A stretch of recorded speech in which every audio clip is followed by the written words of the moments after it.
Hi viewers, welcome to cine wallet. ఇంతకీ Dilruba cinema ఎలా ఉంది? కా లాంటి బ్లాక్ బస్టర్ తర్వాత కిరణ్ అబ్బవరం నుంచి వచ్చిన సినిమా దిల్రుబా.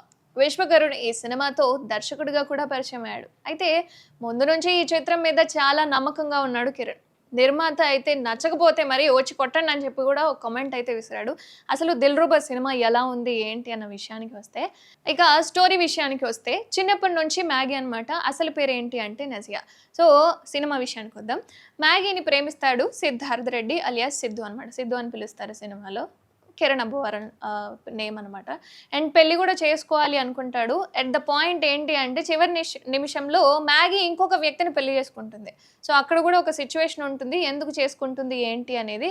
దాంతో మనోడు ఇంక అసలు ఈ అమ్మాయిలకు దూరంగా ఉండడము, ఈ తాగుడు అలవాటు అనేది రావడం జరుగుతూ ఉంటుంది. ఇక అమ్మ చెప్పిందని చెప్పి ప్లేస్ మారితే కొంత మన ఐడియాస్ అనేవి మారుతాయి అని చెప్పి బెంగళూరు వెళ్ళి ఒక కాలేజ్‌లో జాయిన్ అవుతాడు. బట్ కాలేజ్‌లోకి రాకముందే ముందుగా హీరోయిన్‌ని పరిచయం చేయాలి అన్న ఉద్దేశంతో పబ్‌లో ఒక గొడవ నుంచి హీరోయిన్ రుక్సర్‌ని పరిచయం చేస్తారనమాట. అక్కడ కాపాడుతాడు ఆ అమ్మాయిని. సో దాంతో ఆ అమ్మాయి పరిచయం అవుతుంది. సో ఫస్ట్ లుక్‌లోనే సిద్దుతో ప్రేమలో పడుతుంది కాపాడినందుకు. సో అక్కడి నుంచే తనను ప్రేమించమని వెంటపడుతుంది. ఒక బలమైన సిట్యుయేషన్‌లో సిద్దు కూడా అంజలిని ప్రేమిస్తాడు. అయితే సారీ గాని, లేదా థాంక్స్ గాని ఇలాంటివి చెప్పే అలవాటు అసలు సిద్దుకే లేదు. ఓ సిట్యుయేషన్‌లో ఏం జరుగుతదంటే కాలేజ్‌లోనే చదివే విక్కీ, ఆయన విలన్ క్యారెక్టర్ అనమాట ఇందులో. సో ఆయనకి సారీ చెప్పాల్సిన సిట్యుయేషన్ వస్తది. కానీ సిద్దు అసలు సారీనే చెప్పడు. దాంతో అంజలి బ్రేకప్ చెప్తుంది. అసలు ఎందుకు సారీ నువ్వు చెప్పవు? చెప్పొచ్చు కదా అని చెప్పి అక్కడ బ్రేకప్ అనేది జరుగుతుంది. అసలు ఎందుకు సిద్దు సారీ అనేది, థాంక్స్ అనేది చెప్పడు అని చెప్పి ఇక్కడ మనకి ఫ్లాష్ బ్యాక్ చూపిస్తారు. సో వాళ్ళిద్దరిని కలపడానికి ఇక్కడ మాజీ లవర్ మ్యాగీ అనే ఆవిడ, అంటే ఆల్రెడీ చెప్పాం కదా ముందే పెళ్లి చేసుకొని ఆమె వెళ్ళిపోయింది అని. ఆమె రిటర్న్ వస్తది. వీళ్ళిద్దరు విడిపోయారని తెలుసుకొని వాళ్ళ అమ్మని అడిగి తెలుసుకుంటదనమాట. సిద్దు వాళ్ళ అమ్మని అడిగి తెలుసుకొని. సో రిటర్న్ వచ్చి వీళ్ళిద్దరిని కలపాలి అన్న కాన్సెప్ట్‌తో ఆమె ఆల్రెడీ 6 నెలల ప్రెగ్నెంట్. అయితే ఇక సిద్దు ప్రెజెంట్ లవ్‌ని పాస్ట్ లవర్ వచ్చి సెట్ చేస్తుందా అనేది కథ అనమాట. సో ఇంతకీ అసలు ఈ లవ్‌ని సెట్ చేస్తుందా? లేదా వాళ్ళిద్దరి మధ్య గొడవలవుతాయా అనేది. కొన్ని కథలు వినేటప్పుడు ఏమనిపిస్తదంటే మంచిగుంటుంది వినేటప్పుడు. బట్ స్క్రీన్ మీదకొచ్చిన తర్వాత అసలు కనిపించవు. ఆ ఫీల్ అనేది రాదు. సో కొంతమంది డైరెక్టర్లకు మాత్రమే ఇది సొంతం అనమాట. బట్ 'దిల్రుబా' కూడా అలాంటి ఐడియానే. వినడానికి చాలా క్రేజీగా ఉంటుంది. ఏంటంటే ప్రెజెంట్ లవ్‌ని సెట్ జేయడానికి పాస్ట్ లవ్ ఆవిడ మ్యాగీ అనే ఆమె రావడం అనేది ఈ ఐడియా కొత్తగానే క్రేజీగానే ఉంది. కానీ దాన్ని స్క్రీన్ మీద తీసుకున్నప్పుడు ఈ కాన్సెప్ట్ అనేది కరెక్ట్‌గా చూపించలేదేమో అని అనిపించింది. బట్ ఐడియా అయితే మంచిగానే ఉంది. కానీ ఈ మంచి ఐడియాని చేజేతులా నాశనం చేశాడేమో అనిపించింది విశ్వకరణ్.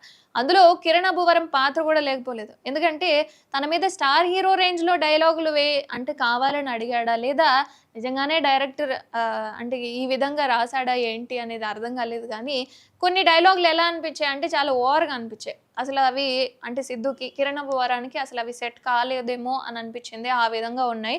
అవి కొన్ని పబ్‌లో ఉన్న డైలాగ్స్ కావచ్చు, లేదా ఫైటింగ్ సీన్‌లలో ఉన్న డైలాగ్స్ కావచ్చు. అంటే పెద్ద పెద్ద హీరోలకి లైక్ ఈ డైలాగులు వీళ్ళకే సెట్ అవుతాయి అనిపిస్తది కదా! సో అలాంటి డైలాగ్స్ కూడా కిరణ్ అబ్బవరానికి రాయడం జరిగింది. కొంచెం ఓవర్ యాక్షన్ లాగా అనిపించింది కూడా. అండ్ రోజుకి వందల సార్లు వాడే ఈ పదాలు ఏవైతే ఉన్నాయో సారీ అండ్ థాంక్స్, ఇవి అసలు చెప్పకూడదని చెప్పి ఫిక్స్ అయిపోతాడు. బట్ అతనితోనే సారీ చెప్పించుకోవడానికి విలన్లు చుట్టూ తిరుగుతూ ఉంటారనమాట. ఆయన చుట్టూ తిరుగుతారు. ఈయన సారీ నాకు చెప్పాలి అని చెప్పి ఇదే కాన్సెప్ట్ ఇక.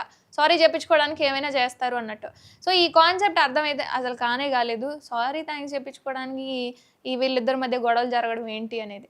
ఇక అంటే ఈ కాన్సెప్ట్‌ని తీసుకొని సినిమా చేశారు అంటే ఇదొక సాహసమే అనుకోవాలి. ఐడియా అయితే చాలా క్రేజీగా ఉన్నా సరే, ఎగ్జిక్యూషన్ చాలా నీరసంగా, అంటే కరెక్ట్‌గా చూపించలేదేమో అనిపించింది. కొంచెం కన్‌ఫ్యూజన్స్ అనేవి గూడా పెరిగిపోయాయి. కొన్ని కొన్ని సీన్‌లు జంప్ అవ్వడము అలా జరిగిందనమాట. బట్ కాలేజీలో మొదలైన కథ రాయలసీమ మీదుగా ఎక్కడెక్కడో తిరుగుతా ఉంటది. అంటే గొడవలు, ఆ సీన్‌లన్నీ కొంచెం దూరంగా జరిగిపోయాయన్నమాట. మధ్య మధ్యలో ఫ్యాక్షన్ సినిమాలో బ్యాక్ డ్రాపులు చెప్పినట్లుగా ఉంటది. ఇక నేనెవరో తెలుసా? నా బ్యాక్‌గ్రౌండ్ ఏంటో తెలుసా? అని చెప్పి హీరో అలా ఎందుకు చెప్పాడో అర్థం కాలేదు. అండ్ నీట్‌గా చెప్పాల్సిన కథలోకి అనవసరంగా యాక్షన్ మాస్ అంటూ ఏవేవో దూర్చారు దర్శకుడు. సో మధ్యలో ఉన్నట్టుండి ఫైటింగ్, ఇంత ఫైట్ అవసరమా ఇక్కడ అని చెప్పి అలా కూడా అనిపిస్తుంది కొన్ని కొన్ని సీన్‌లో. బట్ ఇమేజ్‌కి మించిన డైలాగులు ఉంటే ఖచ్చితంగా అది సినిమాకు మైనసే అవుతుంది. బట్ ఫస్ట్ హాఫ్ కాస్త బెటర్‌గా అనిపించినా సరే ఏదో కొత్తగా చెప్పడానికి ప్రయత్నిస్తున్నాడు అని చెప్పి అనిపిస్తుంది. నెక్స్ట్ ఏదో ఒకటి ఇంకా కొంచెం బెటర్‌గా అనిపిస్తుందేమో అని ఎదురు చూస్తే ఇంకా అది కూడా మరీ ఘోరంగా ఉంది. సో అక్కడ జరిగే సీన్ చూస్తే ఏంటంటే లైక్ హీరో, హీరోయిన్ ప్రాణం కంటే ఎక్కువగా ప్రేమించుకుంటారు. సో, ఇద్దరు బాగా ఇష్టపడతారు, మంచిగుంటారు. వాళ్ళ ట్రాక్ కూడా బానే జరిగింది గానీ, బట్ ఏ కాంప్లికేషన్స్ లేని వాళ్ళ ప్రేమ కథ మధ్యలో ఏదో ఒకటి రావాలని పుల్లబెట్టినట్టు దర్శకుడు ఏదో ఒక సీన్ రాసుకున్నాడు. అంటే వాళ్ళిద్దరు లైక్ సారీ చెప్పలేదు గదా! సో, ఇదసలు రీజనేనా వాళ్ళిద్దరు విడిపోవడానికి అనిపిస్తుంది. బట్ అంటే బలమైన ఎమోషన్ ఏదో ఒకటి ఉండాలి గదా! విడిపోవడానికి. ఇదొక రీజన్ లాగా అనిపించదు చూసేవాళ్ళకి. బ్రేకప్ అని చెప్పి వెంటనే సారీ చెప్పకపోవడం వల్ల బ్రేకప్ అని ఎళ్ళిపోవడం. సో, ఇది ఎలా వర్కౌట్ అయింది ఏంటి అన్నది తెలీదు. బట్ మళ్ళీ ఇద్దరికీ ఒకరికంటే ఒకరికి ప్రాణమైనా సరే అసలు మాట్లాడుకోరు. ఎందుకురా అంటే హీరో సారీ చెప్పకపోతే నేను ప్రేమించను అంటే అంటదనమాట. హీరోయిన్ అంటది. సో, అందుకని వాళ్ళిద్దరు మాట్లాడుకోరు. ఇక ఏమో అసలు సారీ చెప్పనని చెప్పి అంటాడు. ఎందుకు చెప్పడు ఏంటి అంటే వాళ్ళ నాన్న లైక్ సహాయం చేసినప్పుడు ఈ విధంగా సారీ, థాంక్స్ అనేది కేవలం అవసరాలకే అని చెప్పి ఒక డైలాగ్ ఉంటుంది. ట్రైలర్‌లో కూడా కనిపిస్తుంది.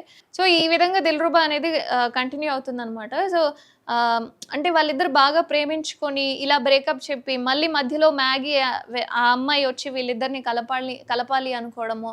సో, ఈ మ్యాగీ ఉంటున్న సంగతి ఆమెకు కూడా తెలీదనమాట. సో, ఇంకా గొడవలు ఎక్కువైతాయా? ఆ అమ్మాయి ఒప్పుకుంటుందా? ఈయన సారీ చెప్తాడా? చెప్పడా? అనేది సినిమా అనమాట. సో, ఈ విధంగా కొనసాగుతూ కాస్త లాగ్ అయితే అనిపించింది. బట్ చూడాలి సినిమా ఏ విధంగా ఉంటుందనేది. ఈ వీక్ గడిస్తే గనక తెలీదు. మరి హిట్టా? ఫ్లాపా? మీరు కూడా చూడండి. ఒకవేళ చూస్తే గనక మీకు ఎలా అనిపించింది? ఏంటి? అనేది కూడా కామెంట్ చేయండి. ఎందుకంటే మిగతా వాళ్ళకి కూడా ఉపయోగపడుతుంది. మీ అనుభవం ఏంటి అనేది? మీ కామెంట్ ఏంటి అనేది?